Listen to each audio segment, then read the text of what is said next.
এই যে কয়েকদিন আগে পাবনার অ্যাডওয়ার্ড কলেজ মাঠে বজ্রপাত হলো। মেহগনি গাছের উপরে বজ্রপাতটা হয়, গাছ ফেটে আগাত থেকে একদম নিচ পর্যন্ত মেহগনি গাছ ফেটে একদম ফাঁকা হয়ে গিয়েছে। কিন্তু আল্লাহর কারিশমা হলো মেহগনি গাছটা মরে নাই, এখনো পর্যন্ত দাঁড়িয়ে আছে।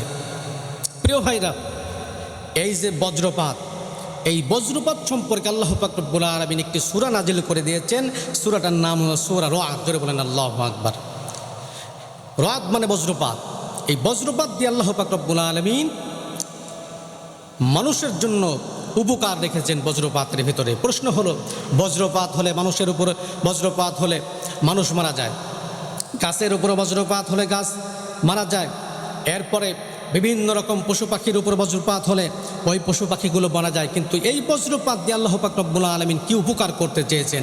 আল্লাহ বলেন যে শোনো, এই বজ্রপাতের মাধ্যমে আমি অগণিত বৃষ্টি ঝরাই, আর এই বৃষ্টির মাধ্যমে আমি তোমাদের রিজিকের ব্যবস্থা করে। জোরে বলেন সুবহানাল্লাহ। প্রিয় ভাইরা, সব থেকে আশ্চর্যের কথা হলো সেই গাছটা এখনো পর্যন্ত জীবিত আছে।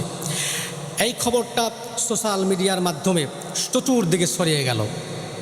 ছড়িয়ে যাওয়ার পরেই এক শ্রেণীর মানুষ, শয়তান দেখেন কেমনে সুকৌশলে শিরিক করায় মানুষকে, মানুষের ভিড় জমে গেল।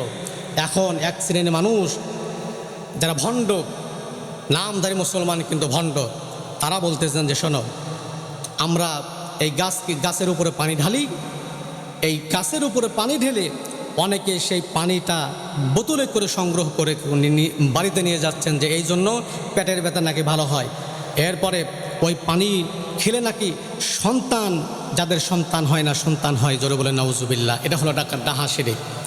এখন অগণিত ভিড় হচ্ছে, কেউ বা সুতা টাঙ্গাচ্ছেন গাছে, এবং কি গাছের ছাল বাকল যা আছে শিকড়, ওটা চাকু দিয়ে ব্লেড দিয়ে ছুরি দিয়ে কেটে কেটে বাড়িতে নিয়ে যাচ্ছেন। যে কেন, আমরা যদি এই বাকল খাই, এই গাছ ভিজানো পানি খাই, এই গাছের ছাল খাই, আমাদের পেটের ব্যথা ভালো হচ্ছে, যাদের সন্তান হচ্ছে না সন্তান হচ্ছে। এই যে বিশ্বাস নিয়ে এই কাজগুলো করতেছে আমার বন্ধুগণ, এক শ্রেণীর মানুষ, এরা হলো টাটকা আল্লাহ পাক রব্বুল আলামিনের সঙ্গে শিরিক করতেছেন। আর আল্লাহ বলেন ইন্না শিরকা লাযুলমুন আযীম, নিশ্চয় শিরিক হলে সবথেকে বড় জুলুম। শিরিক যারা করে আমি আল্লাহ পাক রব্বুল আলামিন তাদেরকে মাফ করি না, খাঁটি তওবা ছাড়া। তাই আসুন, গাছের কোনো ক্ষমতা নাই, সন্তান দেওয়ার মালিককে। এরপরে চাকরি নাই, চাকরি দেওয়ার মালিককে। আপনি ব্যবসা করতে পারতেছেন না, আপনার ব্যবসা নাই, ব্যবসা দেওয়ার মালিককে। আল্লাহর উপর ভরসা করুন, আল্লাহর উপর তাকওয়া অর্জন করুন। অবশ্যই আল্লাহ পাক রব্বুল আলামিন আপনার সন্তান দেবে, আপনার ব্যবসার উপর বরকত দেবে। জোরে বলুন আল্লাহু আকবার। আর একটা ঘটনা বলি, সেটা হলো শেরপুরের ঘটনা।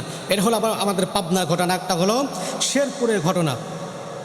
বাবার নাম হলো আব্দুল ওহাব, ছেলের নাম লাবিব। ওই ছেলেটার বয়স 4 বছর। জোরে বলেন কয় বছর? মাত্র 4 বছর বয়স ছেলেটা। ওই ছেলে নাকি ঝাড়ফুঁক দিলেই পেটের ব্যথা ভালো হয়, মাথার ব্যথা ভালো হয়। ওই ছেলে পানি পড়া দিলেই নাকি ওই পানি পড়া খেলে সন্তান যাদের হয় না সন্তান হয়। জোরে বলেন নাউজুবিল্লাহ। 4 বছর সন্তান কী বা বলতে পারে? আমার ভাইরা, এই যে খবরগুলো বের হচ্ছে এবং সোশ্যাল মিডিয়ার মাধ্যমে আপনারা খবরগুলো দেখতেছেন, প্রিয় বন্ধু, এটা একটাও বিশ্বাস করা যাবে না। আমি আগেও বলেছেন, সন্তান দেওয়ার মালিক আল্লাহ পাক রব্বুল আলামিন। সন্তান হয় না, আল্লাহর কাছ থেকে সন্তান চান। সুতরাং গাছ ভিজানো পানিকে, গাছের ছাল বাকল খেয়ে আর ওই লাবিবের কাছ থেকে পানি পড়া খেয়ে সন্তান পাওয়ার সম্ভাবনা নাই। এটা হলো গুজব, এটা হলো কুধারণা। কথা বলুন ঠিক কিনা? আল্লাহ পাক রব্বুল আলামিন আমাদের সকলকেই এই শিরিক থেকে পরহেজ থাকার তৌফিক দান করুন।